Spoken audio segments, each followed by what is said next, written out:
continental sun-togs bought at Lily White's, and of penguins for vacation reading.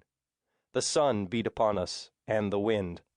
The road dissolved at either end in a pink shimmer. "I can't believe this," my wife said. "I could cry." "Don't panic the kids," I said. "What else can we do?" I asked. "There are no taxis. We have no money." "There must be something," she said. Somehow my memory of the moment has dressed her in a highly unflattering navy blue beret. "I'm scared," Genevieve announced, clutching her knapsack and looking painfully hot and rosy in her heavy gray overcoat.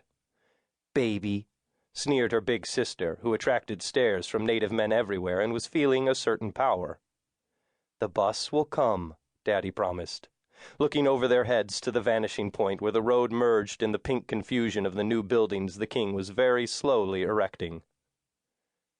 A thin, dark man in a dirty kaftan materialized and spoke to us in a lengthy nasal language. He held out his palms as if to have them read. "Dad, the man is talking to you." Mark, then prepubescent and now a graduate student in computer science, said, very embarrassed. "I know he is," I told him helplessly. "What's he saying, Dad?" Genevieve asked. "He's asking if this is the bus stop," I lied.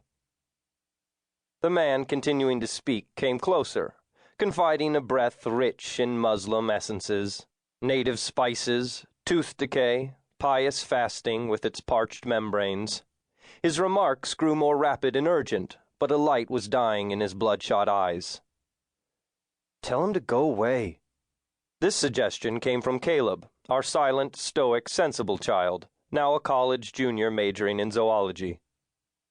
"I think he will," I hazarded, and the man did, shaking his skeletal head at our unresponsive idiocy. Our little family clustered closer in relief.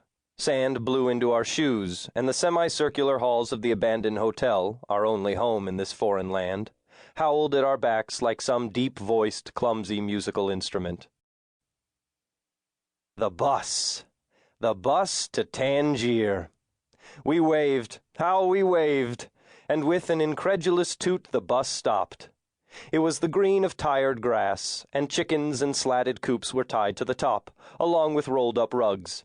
Inside there were Moroccans, dusty, hunched, patient, unknown people, wearing knit little things on their heads and knit little things on their feet, their bodies mixed in with their bundles, the women wrapped in black, some with veils, all eyes glittering upward in alarmed amazement at this onrush of large, flushed, childish Americans.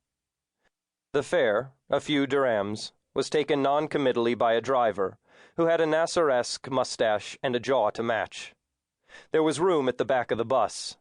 As we wrestled our ponderous suitcases down the aisle, the bus swayed, and I feared we might crush with our bulky innocence this fragile vehicle and its delicately balanced freight. Deeper into the bus, an indigenous smell, as of burned rope, intensified. In Tangier, the swaying bus was exchanged for a single overloaded taxi, whose driver in his desire to unload us came into the Hertz office and tried to help the negotiations along. Allah be praised, his help was not needed. The yellow plastic Hertz card that I produced did it all.